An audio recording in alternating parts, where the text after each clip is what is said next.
আপনাদের এলাকা বা আপনাদের প্রতিবেশী কেউ যদি কোনো প্রকার লুটতরাজ, ভাঙচুর, অগ্নিসংযোগ এবং বিভিন্ন প্রকারের হুমকি দামকি যদি দিয়ে থাকে এবং আপনাদের পাশে যারা সংখ্যালঘু আছে তাদেরকে কোনো প্রকার উচ্ছেদ বা হুমকি এবং তাদের ঘর বা বিভিন্ন জিনিস উচ্ছেদ করার কোনো পরিকল্পনা করে, দয়া করে আপনারা আমাদেরকে অবগত করবেন।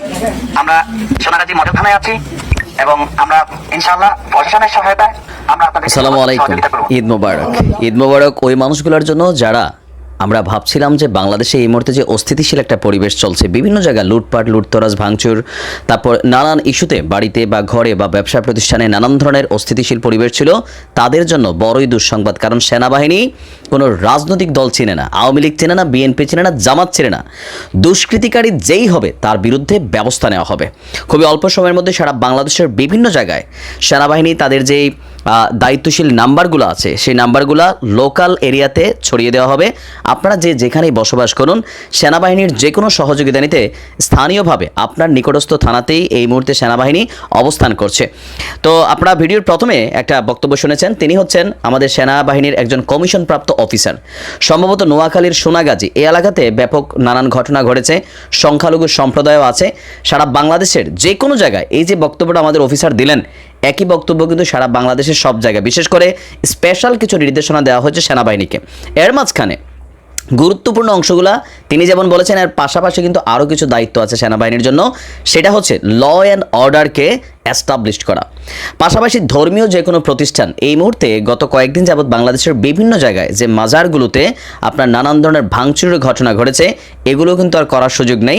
কারণ জেলা প্রশাসককে বিশেষ নির্দেশনা দেওয়া হয়েছে সরকারের পক্ষ থেকে, আর এই নির্দেশনাগুলোই আমাদের সেনাবাহিনী সহ আইনশৃঙ্খলা বাহিনী তারা মেনটেনেন্স করবে। দর্শক, এই মুহূর্তে সেনাবাহিনী মাঠে নামার পর আজকে বাংলাদেশের বিভিন্ন জায়গায় দৃশ্যপটগুলো অনেকটা বদলে গেছে। কারণ বাংলাদেশের মানুষ এই একটা জিনিস জানে যে এটা অন্যান্য বাহিনী না, যে কোনো একটা আকাম করলেন আর তাদের কাছে গিয়া আমি অমুক দলের তমুক বা তমুক সাহেবের তমুক এগুলা বইলা কিন্তু সেনাবাহিনীর কাছে পার পাওয়া যাবে না। তো আমরা আশা করি ইনশাল্লাহ আগামী 2 মাসে বাংলাদেশে যে বর্তমান একটা অস্থিতিশীল পরিবেশ আছে সেই জিনিসগুলো মেক শিওর হবে। তো সেনাবাহিনীর কাছে আমাদের আরেকটা দাবি, আমি জানি না এটা তাদের এখতিয়ারের মধ্যে পড়ে কিনা, দেখেন এই মুহূর্তে বাংলাদেশের মানুষের প্রধান আরেকটা চাওয়া হচ্ছে দ্রব্যমূল্যের যে নিয়ন্ত্রণ, মানে এটা একটা ঊর্ধ্বগতিতে চলছে।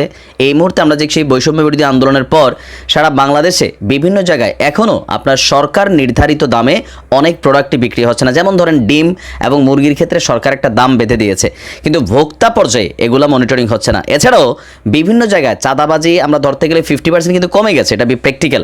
কারণ বিএনপিও অ্যাজ এ পলিটিশিয়ান বা রাজনৈতিক দল হিসেবে তারাও কিন্তু এগুলোকে প্রমোট করছে না, কিন্তু এরপরেও আপনার সিন্ডিকেটের হাতে জিনিসপত্রগুলোর দাম আকাশচুম্বী।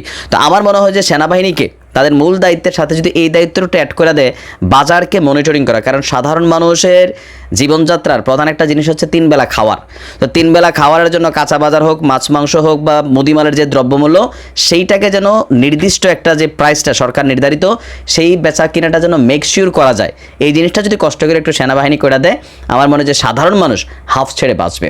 আর পাশাপাশি আপনার এলাকায় থাকা আশেপাশে যে কোনো দুর্বৃত্ত, লুটতরাজকারী অথবা অপরাধী যাদের কাছে বিভিন্ন অবৈধ অস্ত্র আছে অথবা বিভিন্নভাবে মানুষকে হুমকি ধামকি দিচ্ছে, দলীয় পরিচয় হোক, রাজনৈতিক পরিচয় হোক, এলাকার গুন্ডাপান্ডা পরিচয় হোক, সেনাবাহিনীর কাছে ফোন দেওয়া সাথে সাথে জানাবেন। কারণ সেনাবাহিনী ওই উপরের থেকে আর কোনো অর্ডার লাগবে না। প্রত্যেকটা থানা লেভেলে যেই সেনাবাহিনীর অফিসারটা আছেন তিনি নিজেই একজন ম্যাজিস্ট্রেট, নিজেই হাইকোর্ট, নিজেই আদালত, নিজেই সরাসরি জরিমানা করতে পারবেন, তাকে জেল দিয়ে দিতে পারবেন। তো বুঝতেই পারতেছেন সেনাবাহিনীর কাছে কোনো দলীয় পরিচয় নাই। আপনারা নির্ধারিত এলাকায় যেখানে আছেন আপনি আপনার স্থানীয় থানাতে খবর নেন, সেনাবাহিনীর যে হটলাইন নাম্বারগুলো চালু আছে সেগুলোতে ফোন করে জানাবেন। তো আলহামদুলিল্লাহ আমরা আশা করি ভালো কিছুই হবে। ভালো থাকুন। আসসালামু আলাইকুম।